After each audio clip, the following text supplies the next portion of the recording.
Hello, everyone. Thank you for joining us for today's episode of Let's Get Vaccinated on HoodMed Chats, hosted with our partners at March for Science. Today, we are chatting abortion rights and all the issues surrounding the widespread bans that will probably be the death knell for abortion rights in the US, and what the slippery slope means for contraception access in the coming years.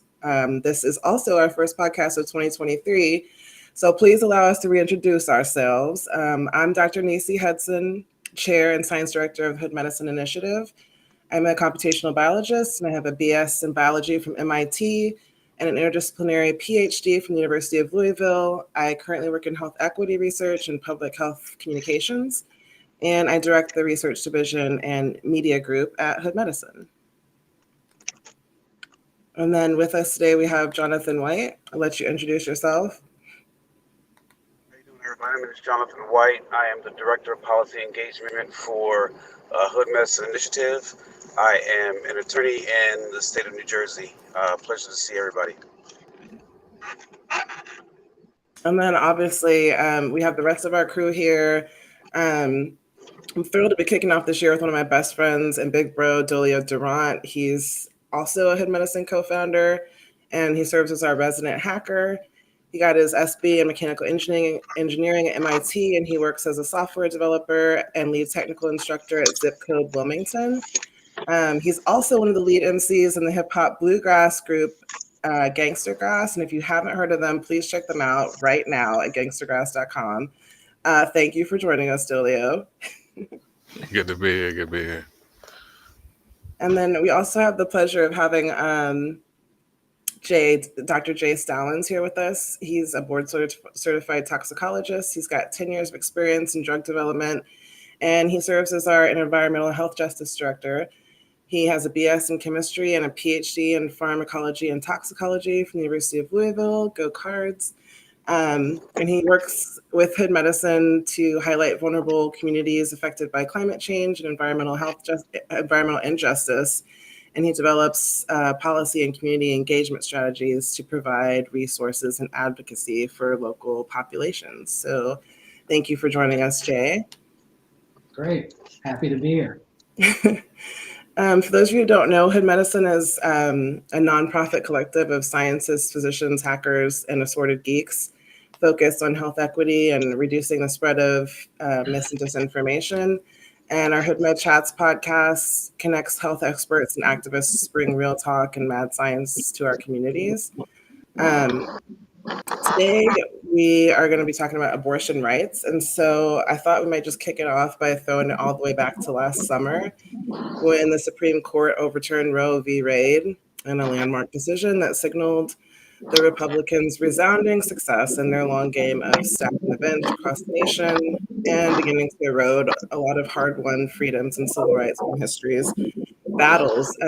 This move essentially allowed states to make their own decisions on abortion, and they've wasted no time really banning it everywhere. As you can see, this is from the Center for Reproductive Rights.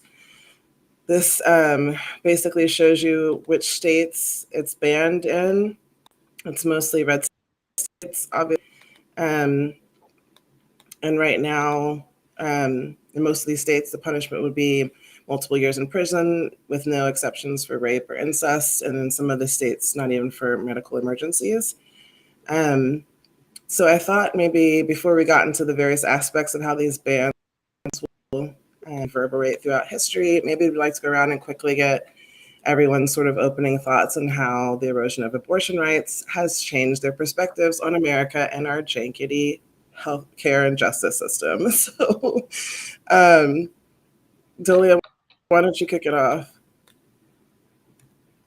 I don't know. It's not like, for me, it's I've been acquainted with the way the criminal justice system and the way healthcare system works in this country for long enough to where it's not surprising at all, because I've watched it incrementally move the needle backwards from just following history over the past 50 years or so. It should be a resounding alarm for all of those who were growing complacent, and maybe if it's somewhat encouraging, because it means that maybe people will finally start taking it serious. Yeah.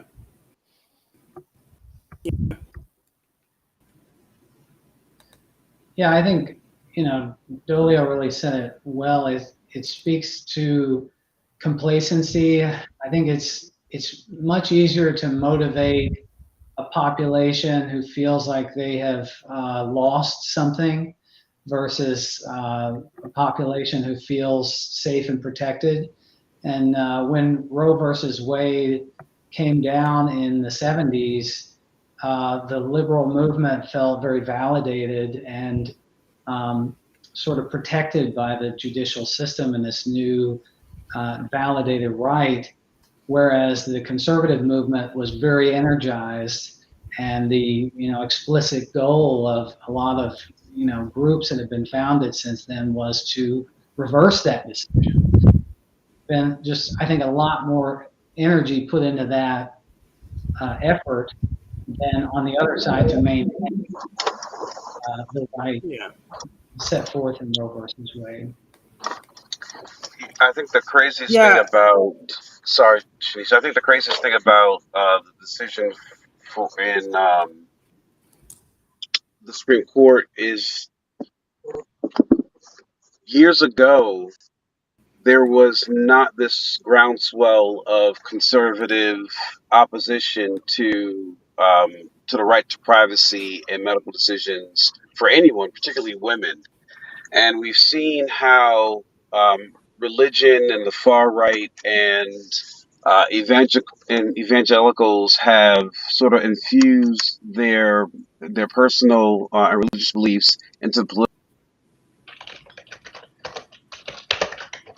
Uh-oh. Uh-oh.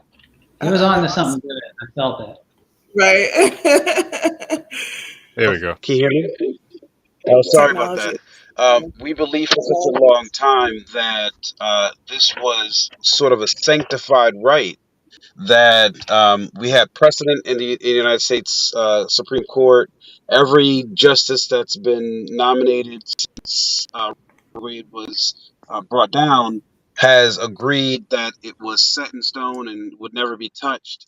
And we saw that, politics has gotten so strong that it's allowed people to sit in that seat and lie about their personal beliefs, and then take those personal beliefs and basically knock the American people over the head with it, through such a tragic decision. So I think it reminds us that we have to be very vigilant in protecting the rights that are given to us, because at any moment in time, people who don't have our best interests in mind can come into power and take anything away from us.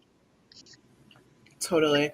And I think at this point, we're going to try to bring in a medical perspective as well. We have Dr. Ijoma Opara with us today. She received her medical degree from Wayne State University School of Medicine, and she's currently a double board certified assistant professor of internal medicine and pediatrics there, as well as associate program director of the internal medicine and pediatrics residency and an attending physician. She's the founding director of their internal medical curriculum entitled Health, Equity, and Justice in Medicine, and co-founding director of Wayne State University's Global Health Alliance. And you can find her every weekend on Twitter Spaces, leading the Anti-Racism and Action Roundtable. So thank you for joining us. We were just going around and kind of giving our opening thoughts. So I guess from your perspective, can you talk to us about how abortion is obviously fundamental healthcare and part of family planning, family medicine, and kind of how this has impacted you as a practitioner? Absolutely. Can you hear me okay? I can. Perfect. And I can hear you all. Well, thank you so much, Dr. Hudson. Great to meet you, Dolio, Jay, Jonathan, and of course, everyone out there in, cyber world. And I'm really honored to share space with these brilliant minds on this topic. And really from a holistic standpoint, through the lens of medicine and healthcare, reproductive health and the full spectrum of it, of which abortion is one, truly is a human right. like starting from there. And when we're talking about abortion rights and abortion as a service and as a care provision inside of the healthcare and public health system, it's not devoid of the rest of reproductive health and the rest of health in general. I think that's one of the things that gets missing for some folks in this conversation, is understanding that we're talking about health as a human right, reproductive health as a human right, and that these things are interconnected with all other aspects of health. It's related to mental health, it is related to social health, because it does play a role in women and families' ability to access resources to take care of themselves and their family. Now, most women that access abortion as part of their human right to health care have children already and have families already. And so being able to make these choices is critical to the person's ability to participate in all of their health care and, frankly, life decisions. And so, yes, it is a medical issue and foundational to medical rights that affect all members of the family, regardless of if they have birthing capacity or not. It is part of accessing care that helps with in menopause. It's part of accessing care and that helps in bleeding concerns. It's part of accessing care that helps with menstruation in bleeding. It's part of accessing care that helps with hormone management for other healthcare concerns. This feeds into all aspects of health. So the holistic and integrated and robust, comprehensive nature of this issue cannot be understated when we're talking about health of the individual, health of families, and health of communities overall. Yeah, and there's really slim support for abortion bans, which I think kind of underlines the danger that we see with the way that the Republicans are going about this in general, because it really does kind of mirror the way that they are trying to invalidate the popular vote, for example, in terms of the fact that only, that nearly 6 in 10 Americans believe that abortion should be legal in all or most cases. But that doesn't really matter in this case, because we have a very slim minority who are sort of dictating and imposing everything kind of on this moral basis, purported moral basis. We'll talk more about that in a second.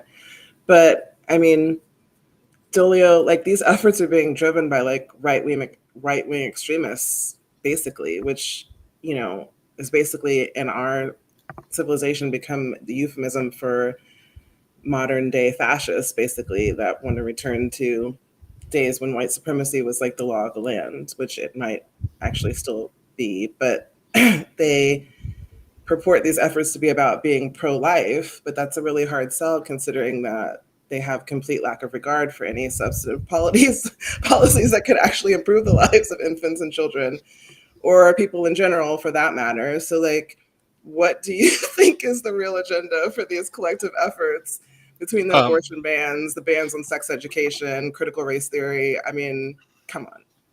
I mean, they pretty much stated what their agenda was. I mean, they've been stating it for the past 50 years. So everything that's happening right now is just all of those pieces lined up in place, so that they can basically just start pulling the levers of power in the directions that they want them to go. They already stated, they've been stating for 50 years they were going to try to overturn Roe v. Wade.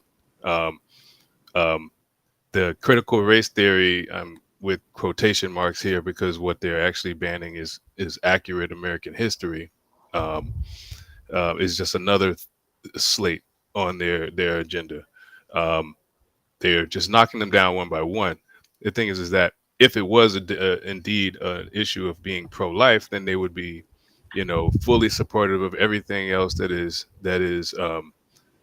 is supporting and life sustaining efforts. They don't really care about children once they are here. They don't care about homeless children. They don't care about homeless adults. They don't care about veterans. They don't care about just the unhoused in general. They don't care about people who are living in poverty. Um, Mostly what they've been concerned about is trying to fleece as much of the taxpayers' money from the coffers to siphon them into the pockets of the ultra rich elites so that they can then take that money and then buy more politicians, buy judges, and then start doing basically turning the hands of the clock all the way back to Jim Crow in some cases, depending on what state you're in. Yeah. I mean, we already have seen, and that's the whole thing about precedent when it comes to the courts, is that unless it's codified in the Constitution of either the state government or the federal government, then if you have a corrupt Supreme Court, precedent has no say whatsoever. Yeah. And they've already decided that money is a person. Oh no. So once you've basically said that money is speech, then that's basically saying, okay, we can buy your government, we can buy your politicians, whoever we give money to will do what we say. Yeah. And the only way that it's really going to change is if that we get fully engaged in the political process. It was I'm not sure what the timetable is in every other state, but here in Pennsylvania, we just had elections last week. In Philadelphia, the numbers came in about 28% of eligible voters voted. Granted, it's a highly democratic area, but still, it's primaries. You can't really complain about who makes it onto the slot if you didn't actually say, okay, this is the candidate I wanted to support. But it goes beyond just endorsing and voting for a candidate. You need to engage with the people who are making these decisions on your behalf. Yeah. You need to have your council person on speed dial. I do. Find out who they are. Yeah. And it's a shame that it takes such a dire crisis for people to start to get engaged and start to wake up about what's happening around them. But you don't want to start learning to swim while you're already drowning. Yeah. Facts. Jay, like obviously you've been witness to a lot of my spirals about this topic, but it's and we're going to get into a lot more about the FDA and the medical abortion in a little bit, but just from a general perspective, it's almost like this is kind of like the reverse of how we treat marijuana, where it's like legal in some states but not legal on a federal level. So it's like, what are we looking at in terms of like our regulatory bodies and kind of invalidating their authority when it comes to medical abortion care? Yeah, that's a great question. So this is the way I see this particular case about mifepristone is part of a very broad legal strategy to, as Dolio sort of explained already, sort of roll back the clock. And it's a very concerted, conservative legal strategy, which is highly organized and highly effective. You got to admit, It's been very effective. And part of the sort of philosophy that it's putting into place is to weaken the federal government and to bring things back to the states. And so you'll hear a lot of times that this is a state's issue. States should decide. If you ask a politician, what's your position on X, abortion, death penalty, whatever, education, the state should decide. And what that means is that we're going to weaken the authority of the federal government to make decisions and put that back to the states, because at this point, you alluded to the fact that a majority of people support the right to choice. Yeah. And the popular vote in the nation in a general election tends to swing left. But if you break it down to the state level, the Donald Trump path to the White House depended on individual states and those unique voting patterns. And so weakening the federal government by weakening these individual agencies or electing people to Congress who do not believe in the fundamental power and authority of Congress, Tea Party, for instance, really empowers the states on an individual level to make laws that would be much more extreme than you would ever get at the federal level. And as Dolio also mentioned, most people maybe pay attention to federal elections, but they don't pay much attention at the state level. And so you can get candidates elected at the state level who most of their constituents have never heard of, but they're much more extreme, and they get elected with 5% voter turnout, and they have a real impact on the policies of that state. So, you know, you asked me about broader implications for regulations. Federal regulatory agencies are really in a serious position here where they're facing significant challenges to their authority from all angles, from the judicial branch, from the legislative branch, from Congress, and also sometimes from an executive branch that also doesn't believe in their authority. Yeah. If you're Black or Hispanic in a state that already limits access to abortions, Dr. Upper, you are far more likely than white women to have one. Women of color in states with restrictive abortion laws often have limited access to health care, lack of choices for effective birth controls. Schools often have ineffective and inadequate sex education. So how have these bans already impacted healthcare access, particularly to the disproportionate effects on BIPOC women, poor people, marginalized groups? Are we headed towards a return to unsafe back alley abortions for these unprotected states? That's a great question, Jonathan. And, you know, one thing that we say in the reproductive justice space is that abortion bans and the attack on abortion does not reduce the number of abortions. It just increases the number of unsafe abortions. So people are going to still access a form of abortion. The question is, will we still have a person at the end of it? Will we still have a living person at the end of it, or a person with terrible consequences on their fertility or their health, or just not being here, period, right? Not being alive, period. So it is indeed a rollback to that time of unsafe abortions that produce deaths or produce complications that significantly negatively impact the lives of these birthing people, their families, community, and society as a whole, which is indeed a scourge and a stain on a country such as the United States. I want to also provide this overall context that the United States, among similar income countries, right, or high industrialized countries, is last when it comes to maternal health, period, right?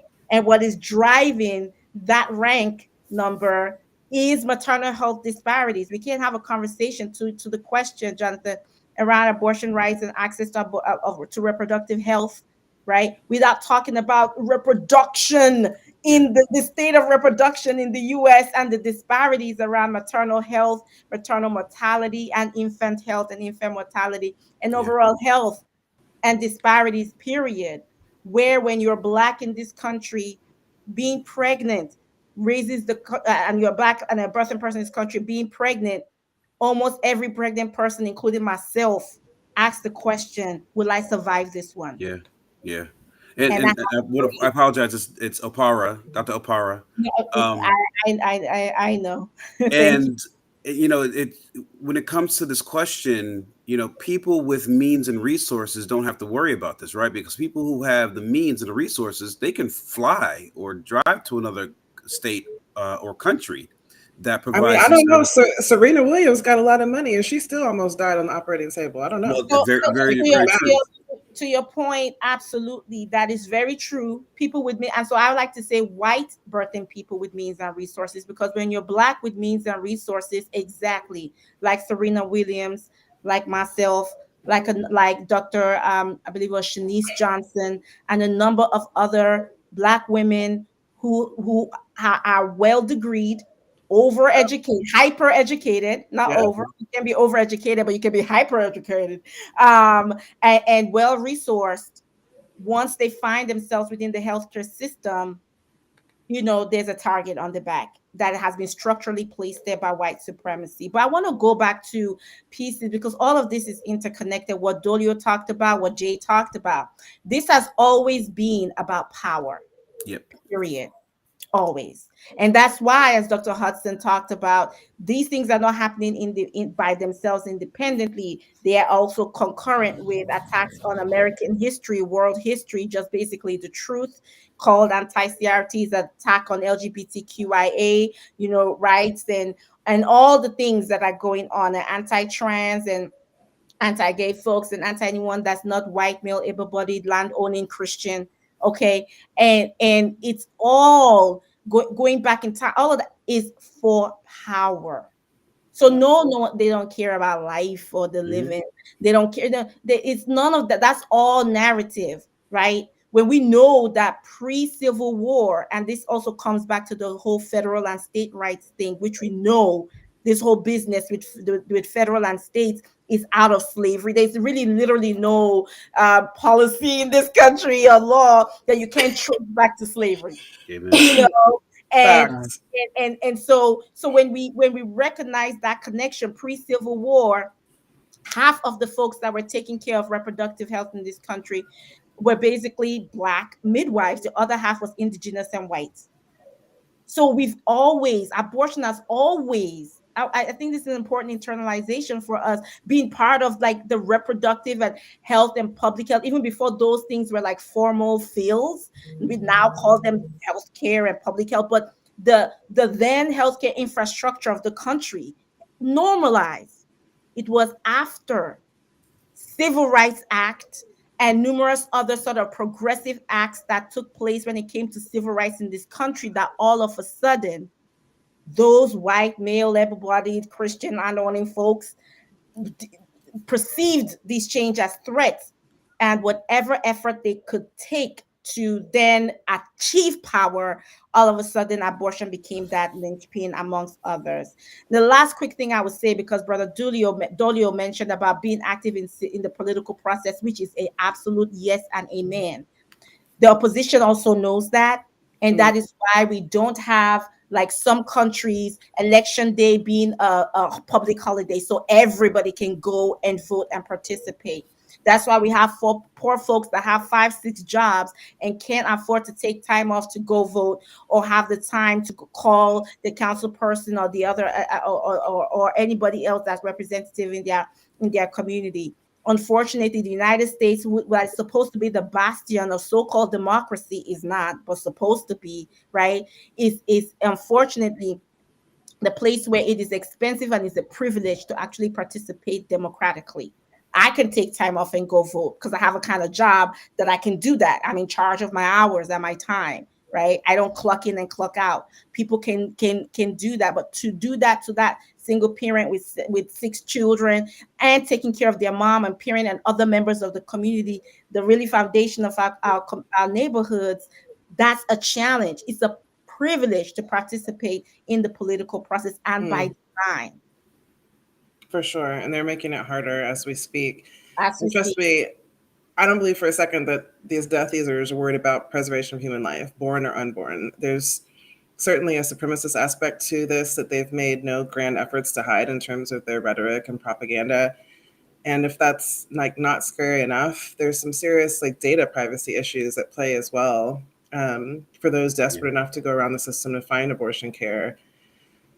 how much harder is that going to be with privacy laws and data tracking? Like Dolio, like for example, they've written all these laws in terms of like the vigilantism that is built in that authorizes neighbor to report neighbor.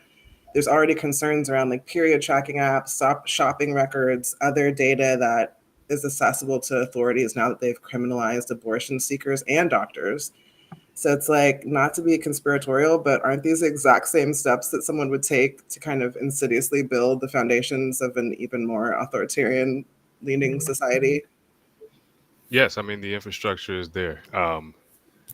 The thing that we often say in the field is that if you are utilizing a software product and it is free, you are the product. You are the product. Mm, It is tracking everything you are doing, your every move, your every text you're sending, every message you're reading, your preferences, what you are purchasing. The things is that you don't even need to be explicitly um, seeking an abortion or seeking reproductive care, but just based upon your shopping habits, the data surrounding what it is you're purchasing and the things you're searching for to purchase, if they mimic the aggregate patterns of of what a pregnant person would be looking for to purchase, you are already being categorized as a pregnant person. yep. So if you are, and plus it is also a GPS tracker, so it is also telling your provider where you are going. So it's not even about, you don't have to place a bug anywhere because everyone is carrying a surveillance device in their pocket now. Yeah, pretty Yeah. much. Pretty much. Dr. Opara, how have you and your colleagues personally dealt with the realities around the criminalization of providers with these abortion bans? Do you get the sense that there's resistance among the ranks of medical professionals like we're seeing in grassroots activism? It's a great question, and it actually leads to, it's a great dovetail to the conversation around political process and engagement. I'm very blessed to be in the great state of Michigan. Okay, I'm sure you heard, Yeah. we really are the blue wave, so to speak, all levels of government blue in the midterm elections. Um, and what we had to do, as you know, we actually had a 1931 zombie law, so to speak, that was not really a trigger law, but a zombie law around abortion, that criminalizes abortion. And so we were able, by engaging in the political process, many of us, in partnership with our grassroots leaders in reproductive justice, to turn the tide on that and repeal the 1931 ban on abortion in Michigan, and not only that, but codify abortion as health and healthcare rights in state law. Pardon me. So that has helped a lot, But prior to that, while we were fighting the fight before we realized the victory, yes, there was a lot of fear. There was a lot of fear. A lot of, doctors in general tend to lean conservative. And so you had those realities, and then you had folks who, because of the very same forces that have brought us to where we are right now, where we have, folks that are ignorant of, civic realities and the political systems that govern and inform many of our everyday experiences and opportunities and options and choices and realities, often online, also participated in I call it the de-evolution of medicine and physicians, where physicians used to be, as old timer Dr. Virchow said in 1800s, the natural attorneys of the poor, and I say the natural attorneys of the marginalized or the disenfranchised. But through capitalism and the corporate story that Yep. Brother Dolio told us about, that has been eroded, so that, insurance companies, pharmaceutical companies, other members of the healthcare ecosystem that tend to stay in the background, are really who again dictates a lot of these pieces.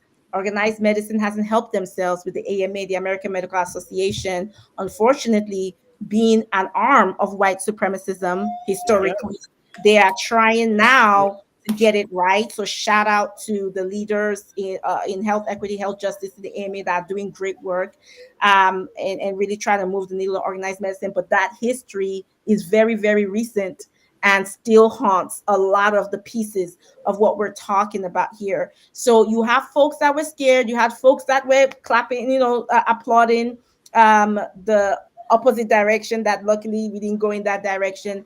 And we had folks that were confused because, again, doctors are not trained to be advocates. This is something that I was born into, and have exposed myself to the people and learn and continue to learn at the feet of the people, grassroots people, and being an organizer. That was before medicine for me, and so I infused medicine with this. But that's not the training. That's not the mindset, the approach. Really, medicine now these days, separate from our historical what we're supposed to have inherited. But as a Black physician, we don't have no choice but to be activists and advocates.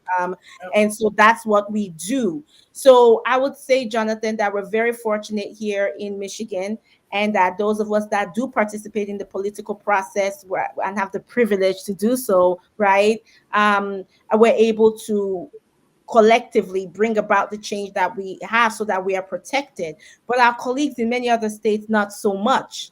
And folks are coming to Michigan to learn how it was done, and in what ways we can support them. But it is definitely a mixed bag. And my heart goes out, to all my colleagues that are trying to do good work, but are stifled. But again, that's the call to action that we as physicians, we have to take back that original mantle of advocacy, and not just kind of think that none of, like, all the politics is out there. I have colleagues that talk about keep politics out of medicine. I'm like, dude, medicine is political. What are you talking about? Always has been. It always has been. Like, again, We've codified racism in the U.S. based on unethical experimentation. Period. Come on, man. But when they don't know, when they're out here banning books and banning everything else, how do you know this? You just wake up and be like, well, just here to help people. Okay, yes, and a whole other thing. So those would be some of my comments. And I again just really shout out to my colleagues in other states that don't have the same experience, unfortunately. Following up on that, and sort of connecting it back to some of the commentary, some of the fabulous commentary you made earlier about the disparities when it comes to maternal health for Black birthing women. Historically, we've had doulas and midwives in the Black community who have sort of filled that gap, right? To offer, very personalized and care driven, medical assistance for women giving birth. Can you talk a little bit about the danger that those folks are in now with these efforts to ban abortion, and are they worried or concerned about their livelihood as we see physicians taking a more conservative stance with offering services because they're afraid that they may fall within those new laws that are being passed in states across the country? Right. And those are the people that physicians need to learn from at their feet. And so, far be it for me to speak on their behalf, because we have very, amazing doulas and midwives that have, again, always led this work of reproductive justice. And so I want to always just acknowledge and shout them out as the Black and Indigenous women that are no joke when it comes to reproductive justice. A lot of them midwives, doulas, etc.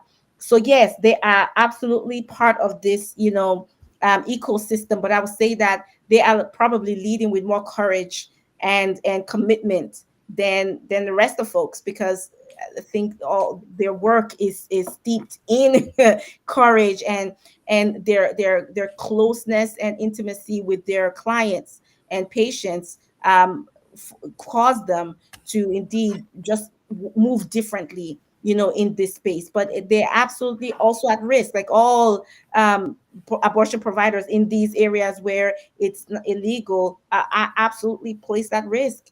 But it's important to name our midwives and doulas who carry a lot in holistic ways, because it's not, like you said, it's not just the medical piece, but they know how many other kids the family has. They're helping with food security, they're helping with housing, they're helping with mental health. It's a holistic approach. They are vital central piece to the healthcare period, and certainly reproductive health. And they need to be protected at all costs. They're a true asset, and so we have to name that, and again follow their lead in these conversations as we move towards what the solutions are for dismantling the unjust structures and systems inside of white supremacism and patriarchy that result in what we're seeing today. Amen. So, like, in addition to banning abortion procedures, last month the Supreme Court had to halt Texas U.S. District Judge Matthew Kacsmarik's ruling to withdraw the FDA's approval for mifepristone, the first drug used in medical abortion, 23 years after it was first approved.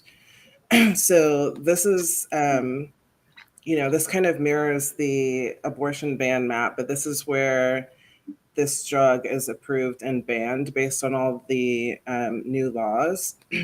So, Jay, we really need to look at this from a regulatory perspective as well. Like, can you start, first of all, by just quickly explaining the purpose of the FDA and what they actually have purview over? Yeah, absolutely. I mean, this is, as we discussed, so many of these efforts are really targeted at the fundamentals of our government and how it works. So the FDA is a federal agency. So it's a part of this. It has authority over the activities across all 50 states. It's a part of the executive branch. So the FDA is responsible for enforcing laws, as opposed to the judicial branch, like the Supreme Court and Judge Kacsmarik. The judicial branch is responsible for interpreting the laws, and then Congress, I won't editorialize on Congress, everybody does that, but Congress is supposed to make laws, so the FDA is responsible for enforcing laws about regulation of a huge number of products. Actually, it's not just drugs. It does include drugs, everything that you get a prescription for, and everything that's over the counter at the pharmacy, from Tylenol to Flonase and everything else. They also regulate animal drugs, everything from the veterinarian, medical devices, tobacco products, cosmetics, everything that goes in our food supply, everything you put on your face, all your body lotion. They have an enormous scope. It's a huge federal agency, 18,000 employees across the country, $6.5 billion annual budget. So it's a big agency with a huge mandate written into law by Congress to regulate all these things. And the purpose of this agency is to keep the American people safe. Yeah. And like, this is the first time in history that a court has actually claimed the authority to just single-handedly pull a drug from the market, which is a power that the courts do not, in fact, have. Before we get into that, it's time for a quick science break to explain exactly what mifepristone does. So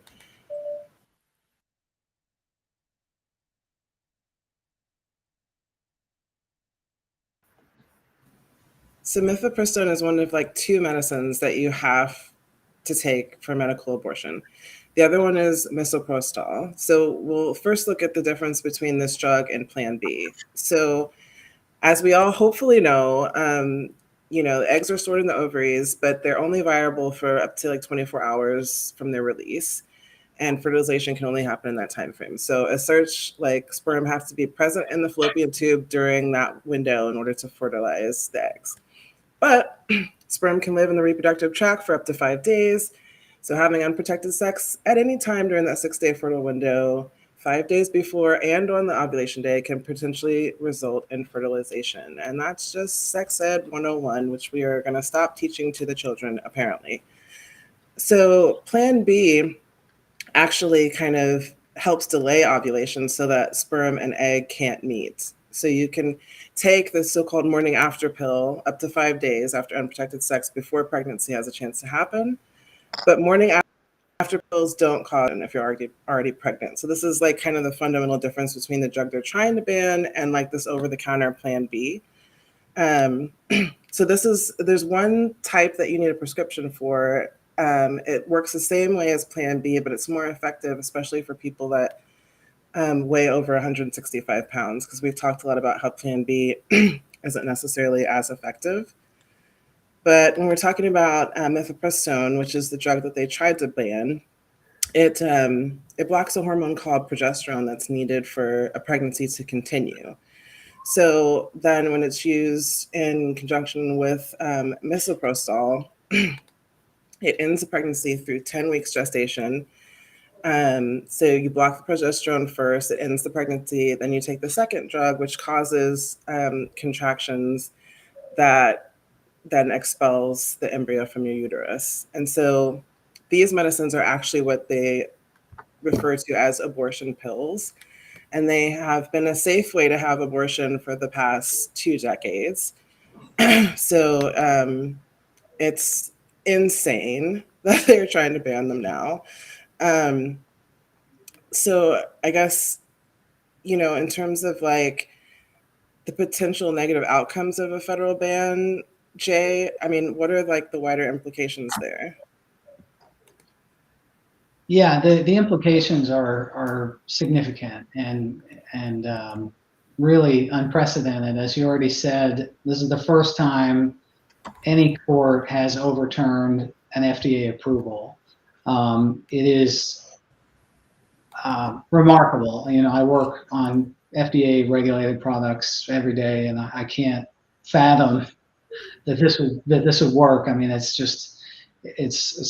one of our viewers said it feels like you're in the Twilight Zone. It's just unbelievable. So if you think about real world implications of this, just about FDA and drugs, what could this do? This could definitely, if you take away mifepristone and the first drug in this 2-drug combination for medication abortion, you could definitely see increased surgical abortions, which comes with the risk of increased complications. You could also obviously see decreased access because surgical abortions are much more tightly regulated from state to state. So decreased access obviously could lead to very unsafe medical practices. As Dr. Opara already said, you don't decrease the number of abortions, you increase the number of unsafe abortions. So as we move people away from medication abortions, we move them closer to unsafe surgical abortions.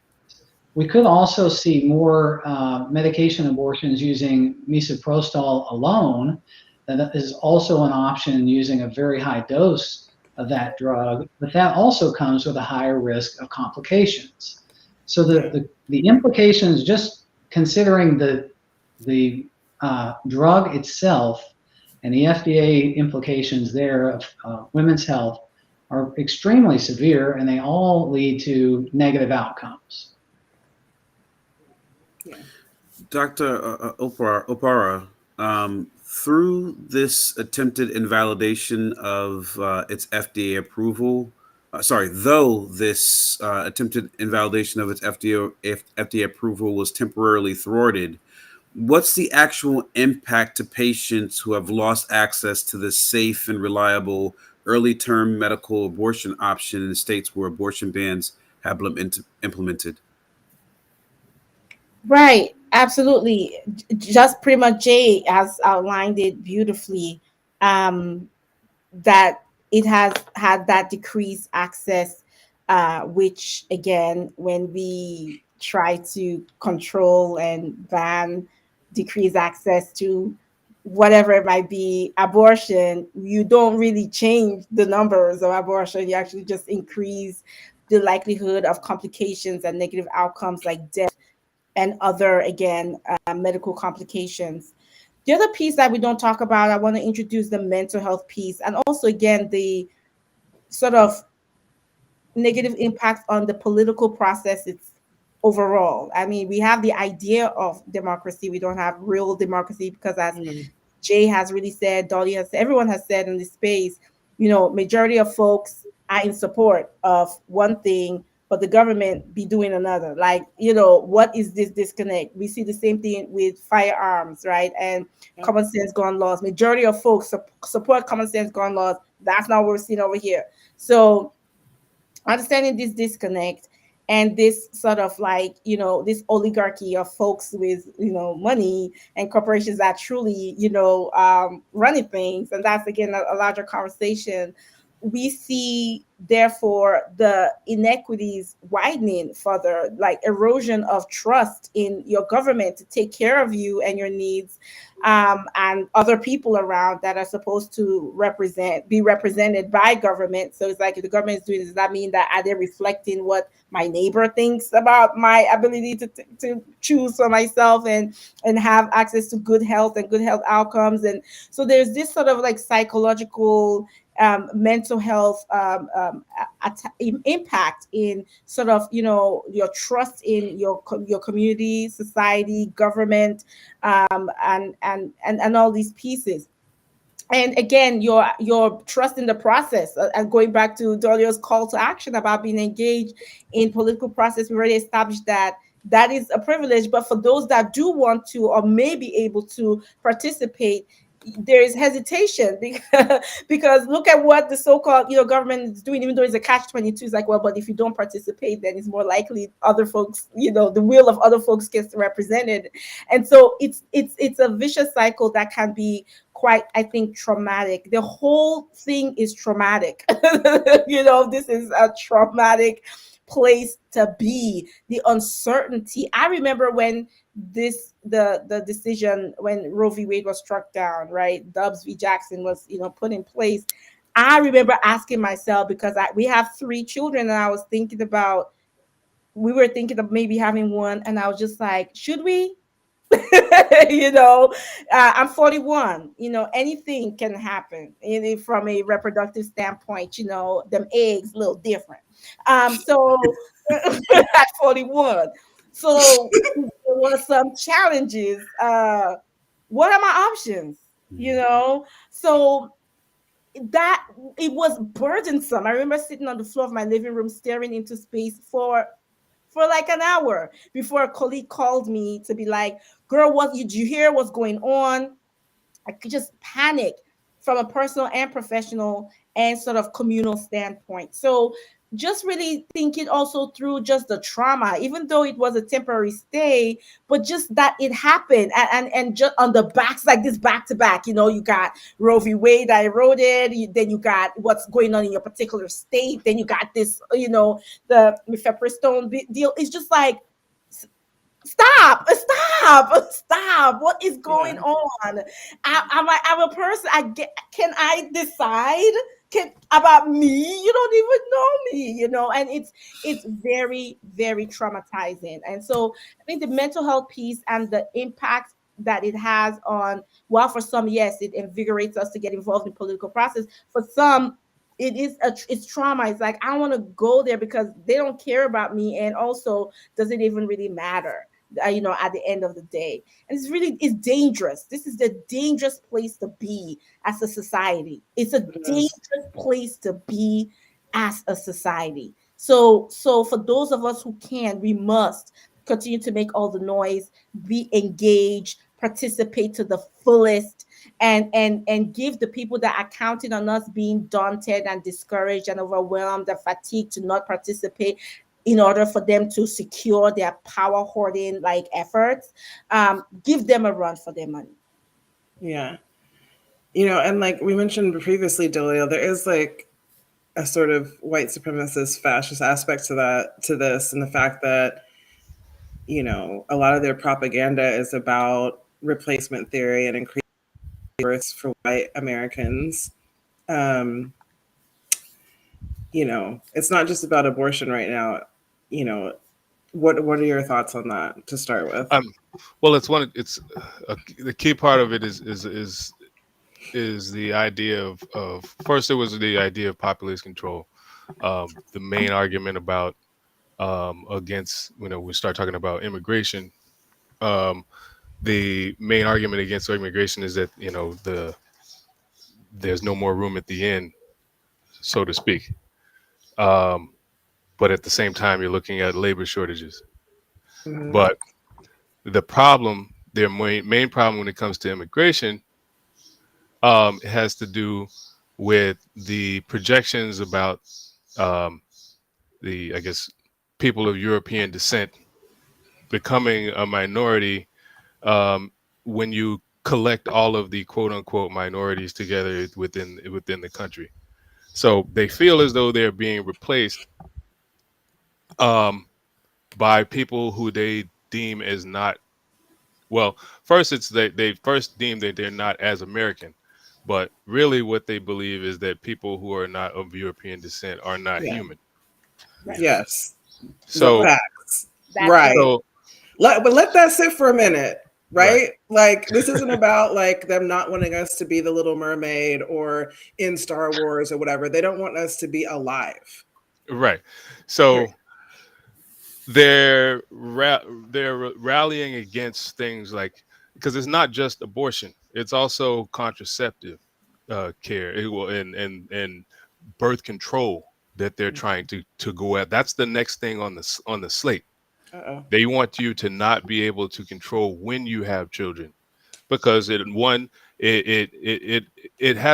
plays two roles. One is that it removes viable socioeconomic and political power from more than half of the population when you're talking about women, because the women are more than half of the population, and if they are active participants in society, it poses a threat to patriarchy, and patriarchy is a key component of white supremacy. right. So you're disempowering women in general. Mm. You're also disempowering women who are being abused and have no control over their reproductive activity. You're talking about also children who are victims of molestation and incest. Exactly. Because Yeah. in these same states where they're banning abortion, they're also now putting laws in place to where, like, okay, we have an exception for incest and rape, but now we need physical documentation of this abuse and incest. Who are you going to get it from if you are being abused by your parents But these or are the same a states family that have member, or yeah, you're a priest, or you're a teacher? exactly. But these same Um, states haven't lifted their statutory rape law. They haven't adjusted their statutory rape laws in decades. right. I mean, these are also the same all time. states. Yeah, these are also the same states who are trying to roll back child labor laws. Yep. Mm. They do not care Because about the children. I mean, come on. This isn't pro-life. This Right. isn't a pro-life discussion. Right, and that is what keeps this hierarchy in place. Right. And the more people who are empowered, the more people can what's the word I'm looking for can start to take this power structure down and Mhm. rebuild it into a more just society, a more equitable society. Dolio, And when the new Supreme Court decision came down, I wrote a tweet, and the tweet said, well, actually, when the new SCOTUS decision was leaked, I wrote a tweet, and it said, "This SCOTUS pre-decision on Roe should be a lesson to every Black, brown, queer, or differently abled millennial and Gen Alpha, which most civil rights era folks already knew. Every right you enjoy can be stripped from you without a moment's notice when apathy and disengagement win." Talk to us about the other rights that we have that are based on the fundamental theory behind the right to privacy through abortion. From contraception in Griswold to same-sex relationships in Lawrence to same-sex marriage in sorry, I always get this one. Obergefell. Yes. Right. Are those also areas that we're going to see at risk moving forward? yeah, Loving v. Virginia, Brown versus Board of Yep. Education. These are all things. Yep. These are all fundamental rights that we take for granted, but that are only in place because of Supreme Court precedent, not codified in law. And right now we have a court that has been bought and paid for. Right. Yep. Literally. Even the bench is Literally. sacred. The Supreme Court is completely compromised as a balancing trifecta of our government. Period. I don't know if Loving v. Virginia would be at risk while Clarence Thomas and Ginny doing their thing over there. So I think they might just hold that They'll one. find an exception to that one. Clarence, I don't know. He seems I'm to a- be very much for sale. Yeah, I'm of the firm belief that he might see it as his only escape. Oh my God. Oh God. But this, he seemed very comfortable in the sunken place. I don't know. yeah. But it's not just the 9 of them. Like they've bought so many, like this throughout the entire Trump era, they installed hundreds of judges, right, Dolio? Yes. But in a lot of ways, the first domino to fall was the Voting Rights Act. Yeah. Mm-hmm. Yeah. And to that point, folks have to be vigilant about recognizing and capturing their political power to move forward. Our legislators and government officials to protect these rights that we need. But we also have to make sure that the people that are in office are innovative enough to see these attacks coming and push forward laws and policies that will protect these things despite the attacks that are coming down the pipeline. Yeah. Yeah. And we also have to make sure that the people that we're electing are vetted. Don't just, not just because they say something cool, follow what they did before they started running for office. Yeah. For sure. Because these people are coming in and then switching sides. We always, I feel like, get exploited as a voting bloc in general. And, a lot of the Democrats, for example, depend on the Black voting bloc, but then they get elected and, just leave all of our priorities in the wind. I'm to the point where I feel like they're completely complicit because nobody loses that hard, if it's not on purpose. It's like they never follow through with what they promise in the election cycle. Jay, how do you think, this bodes in terms of like we're saying the perversion of the courts and also like the separation of church and state upon which this country was supposedly founded? Because a lot of the propaganda is around like these so-called morality. I don't believe they have morality. That's just me. But the sex education banning in schools, the abortion bans, all of it's around their religion, which I thought was separate.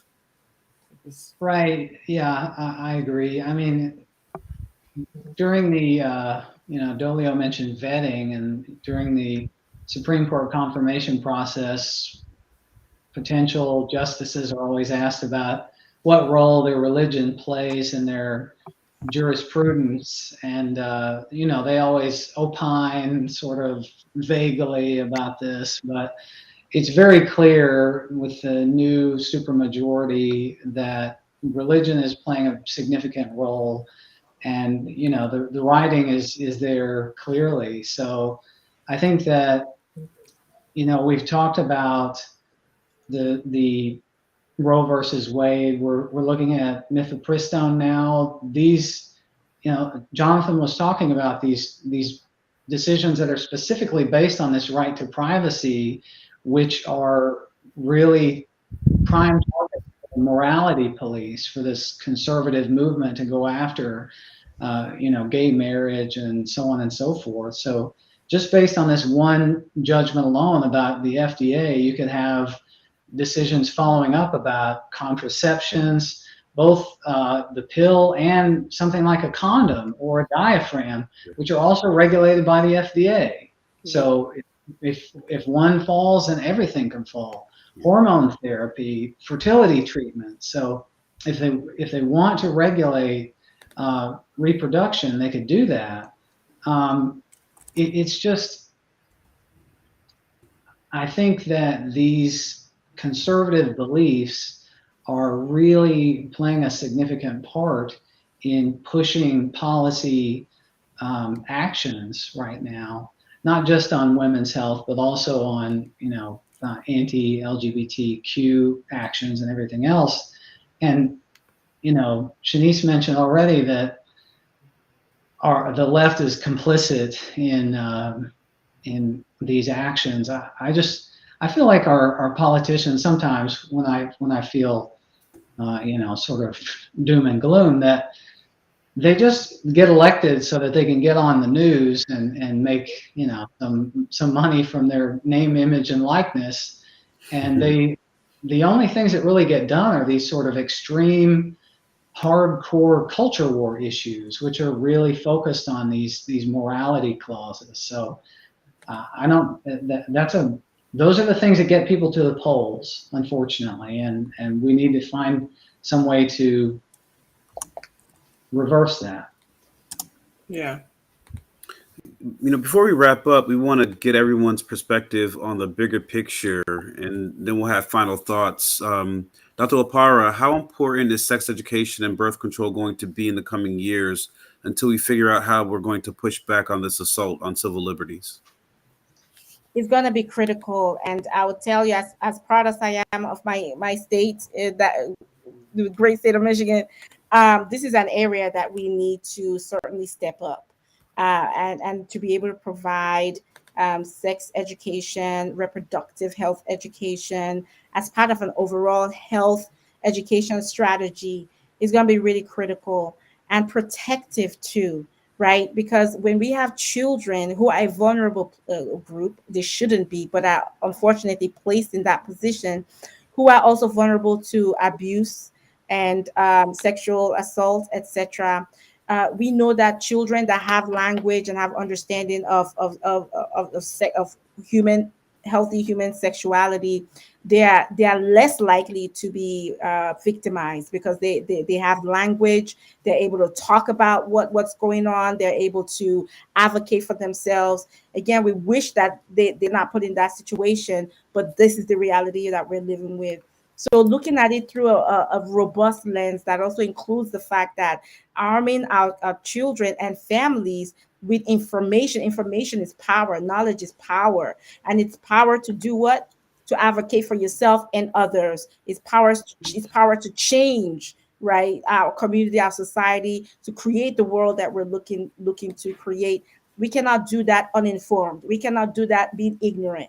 We need our children, our young people to grow into older people that know how their body works, that understand how sex works, that understand what is healthy touch and unhealthy touch, to understand consent, to understand consent and what body autonomy means and looks like, and can articulate that. Because when you're able to do that, you're building someone that is able to be civically engaged in the process of building this better world that we want to build for the sake and benefit of all of us, so we all can thrive. So yes, Jonathan, it's critical that we are pushing to ensure that we have sex education, reproductive health education as part of a comprehensive health education strategy for our children, but frankly, our families. I know adults that don't even know their body parts. So, I mean, we can't have that. We just can't have that, okay? So we have work to be done, and it starts locally and grows from there. Yes. Delia, how can we protect people's data privacy even as we head into an age where we'll be even more reliant on digital tech? How do we protect each other even in an analog way in terms of these vigilante laws and protecting our individual freedoms?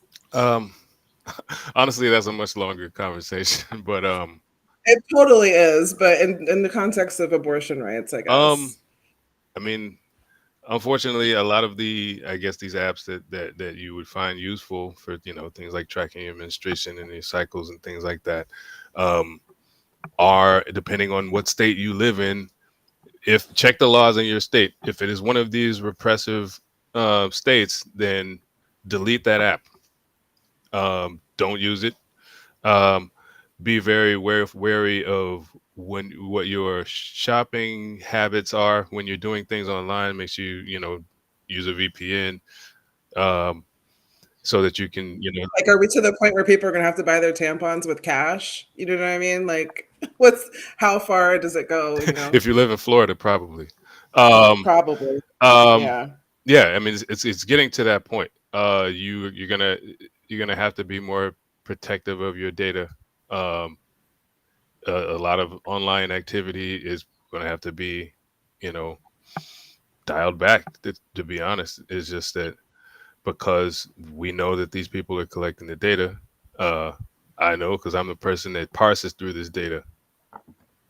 Um, so that's what it's boiled down to. The privacy is not a thing anymore when it comes to what you do online, because most people are not going to read all of the terms of services. Right. The United States laws regarding the data that is collected on you um, are not as robust as the laws in, say, Europe.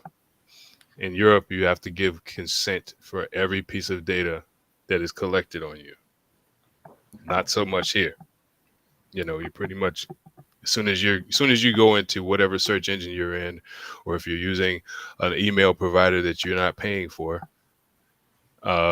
which most people probably are using something like a Gmail or a Yahoo or whatever. The data is being collected. If you're using Gmail, every email that you are exchanging is being parsed for data and being cataloged. That's how they do the predictive search. When you're starting, to type in a thing, and then it just finishes what you're trying to look for, because it already knows that the discussions that you're having. So if you live in one of these states where they are being repressive with their laws in such a manner, you want to be wary of what you're doing, especially if you're in a state like, say, Texas, where someone can basically place a bounty on your head if you're wanting to seek reproductive care that the state doesn't deem you worthy of. We're going to have to learn. We're going to have to teach people about VPNs and Totally. privacy browsing. In the near future. Yeah. I agree. I want to learn. Especially now, because it's probably not going to be the last vigilante law that gets put in place where your neighbors can turn you in for whatever they decide. Yeah. Jay, do you think this fight is really about the abortion pill, or is there something more nefarious at play here? And in terms of regulatory bodies like the FDA that we put in place to support the overall checks and balances our justice system is supposed to have, practical implications aside, the move to ban abortion pills is also problematic for separation of powers. If allowed to stand, it would have forced the FDA to violate federal law by pulling a drug from the market without following the mandatory procedures that Congress laid out. What does that mean for the FDA officials and drug makers and their protections? How are regulatory bodies like the FDA and EPA going to protect their authority and integrity through these troubled times?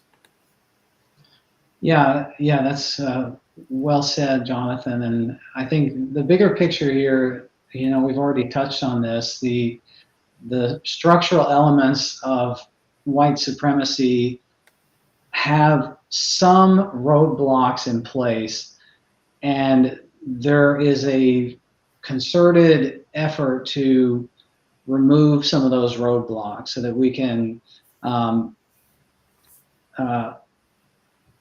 roll back the clock, as we've already discussed.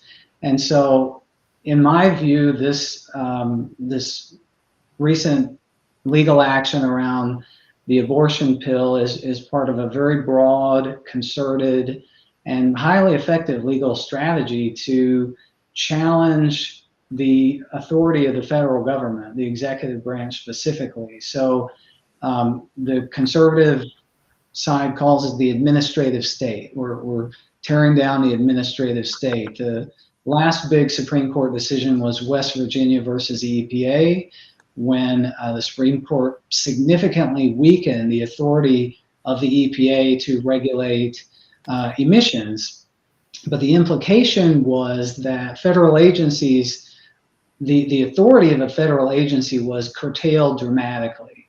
And that opinion is going to be now propagated into many other cases relevant to other federal agencies like the FDA, like the CDC, like OSHA, which regulate, for instance, coal mining, and FDA, which regulates things around women's health. So these are all part of a concerted strategy to weaken the federal government, to send these decisions back to the states, as we already talked about, where we already have some. Dr. Opara mentioned zombie laws. If you send these things back to the states, a lot of states have either new laws which are enacted by extreme radicals, in preparation for this, or extremely old laws in place from 100 years ago, which are not even relevant for today. So these federal regulations are in place, even in some cases when they're deficient. That's the best we have. And so as those start to become more and more deficient and weakened by this movement, it puts the American public in severe danger, and it puts people of color and marginalized populations at an exponentially higher risk of significant danger. We're definitely going to be talking about that in an upcoming HoodMed chat that Jay is heading around environmental health justice, because those very protections that were eroded at the EPA are going to impact our communities because they decide where they're going to allow pollution to happen. And it's definitely not where they live. So we're definitely going to be talking more about that in the coming months too. Before we close, we'd love to just get final thoughts from each of you, and you can take a moment to amplify your projects, what you're working on right now, your orgs. We'll start with you, Dr. Opara. You want to tell us about AI art and everything that's going on with you? Oh my God, how much time do we have? All the time you want. No, thank you for sharing. So it is my honor to be founder and creator of the Anti-Racism in Action Roundtable, and which is AI Art or A-Art, as a partner of Hood Medicine. It has been just a beautiful partnership. And so AI Art is the community of anti-racist leaders in healthcare and public health. But frankly, at this point, we have expanded to include multiple other fields and disciplines and professions, because it's an all hands on deck thing. And our mission is to dismantle white supremacism and anti-Blackness in healthcare and public health, to eliminate health disparities and bring about health justice and health equity. It is an all hands on deck. It is all disciplines on deck, addressing those structural and social determinants of health, addressing issues and how it all relates back to the health outcomes of Black peoples, so that we can create a society where Black people thrive in our brilliance, our collective brilliance and beauty and genius. So we're tearing down, but we're also creating, this better world. So we meet on a bi-weekly basis on YouTube and streaming on YouTube and Twitter. And we also utilize the Twitter Space app. We're working to build out a podcast that's in process right now, and as well as some other projects to do with that. Certainly, you can reach out to me on Twitter at INNODIM. That is at INNODIM on Twitter or Instagram to connect, and certainly can get you on the listserv so that you can be up to date with our shenanigans and the good trouble we stay getting into. We have, speaking of the FDA, we have discussed and worked on calling them out as it relates to how devices that are approved by the FDA have disparate or differential effects when it comes to folks who are browner skin. So, for example, the pulse oximetry device, which is used to measure amounts of oxygen Well, it doesn't detect. It's not very reliable in terms of detecting the correct amount of oxygen when you are a browner skinned person. Mm-hmm. And this is something we've known for decades. Now, think about how that induced disparities during COVID, where the amount of oxygen you had was used to determine if you got admitted to the hospital, if you got admitted to the ICU, if you got help with supplemental oxygen, ventilation, and death. And so there's a lot of work that we're doing, identifying where are the grains and the seeds of white supremacism that have been codified in healthcare and in public health that lead to and contribute to cause drive disparities. How do I name them, root them out, dismantle them, and build better? So that's the AI art community. And we work hand in hand with Hood Medicine and many other partners to accomplish this mission. Also wear a lot of hats here in the city of Detroit and around the world because we work in global Blackness space. So when it comes to continental Africa, the Caribbean, and seeing how our shared experience, our collective experience is needed to build that again global village to uplift our concerns when it comes to health, wellness, and other related topics. So I want to thank you for holding space, Dr. Hodson. This was a fantastic space. I learned so much. Jay, Dolio, Jonathan, just I was taking notes for furiously, learning so many things. I hope that we continue this conversation. And my closing thought will be that, democracy is a fragile thing. Even the idea of it is a fragile thing. And even ironically, His Royal Highness Ronald Reagan So mad at you. I'm mad. when he was governor in California was like, freedom, it is a fragile thing. And we're always one generation away from it being extinct. But he was right. No, even a broken clock is right twice a day. So he was right in that sense, that it is a fragile thing, but it is a fragile thing. And so we must, to the best of our ability within our context, understanding that not all of us have the same amount of privileges, but whatever our context is, figure out what level of participation that we can engage in it politically, because these things, they disappear, and Black folks know this all too well. Nothing is secure. You have to stay vigilant and hyper vigilant in our voting, in the holding, in the engagement, in the holding accountable. It is so critical, and we have to understand that it's all related. It's all related to health. If some shit is going down in education space, it's going to show up in health. If some shit is going down in food, it's going to show up in health. If it's going down in entertainment, it's going to show up in health. It's all related. So we have to have that lens of connection, connectivity, intersectionality as we engage politically and civically on whatever level, from the local to the national. So again, I'm looking forward to continuing to build community. And thank you for this opportunity. You're welcome. Board, HoodMed board. I guess Jay, we'll start with you. Do you have any closing thoughts? Anything you want to pub before we go? Yeah, I think I'll just repeat what you said earlier. We're working on the environmental health justice podcast about the Rubbertown neighborhood in Louisville. So look for that coming up in the near future. We're very excited to work with our colleagues at the University of Louisville on putting together some really interesting programming. So it's going to be very cool and coming up soon. So I just want to repeat what Dolio said earlier, call to action. The best thing to do here is to get involved, and the first step is the most important. Even if you don't know necessarily where to start or what to do or what your talent is, the first step is just to find out who your representative is and send them a message. Hit them up on Twitter. Go to a town meeting for city council. Engagement is really critical. So encourage everybody to get engaged and be the change you want to see here, because that's what it's going to take to countervail some of these huge pressures that are pushing to the right. Yeah, we're definitely going to need to build the resistance, and we're already like starting way behind the 8 ball. Yeah. DeLeo, final thoughts? Um, yeah, just reiterate it. Everything is political. Yeah. Everything is political.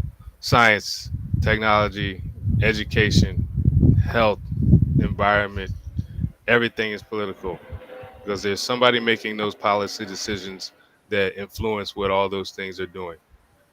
Um, like Jay said before, do it. You don't have to do much. Just do something.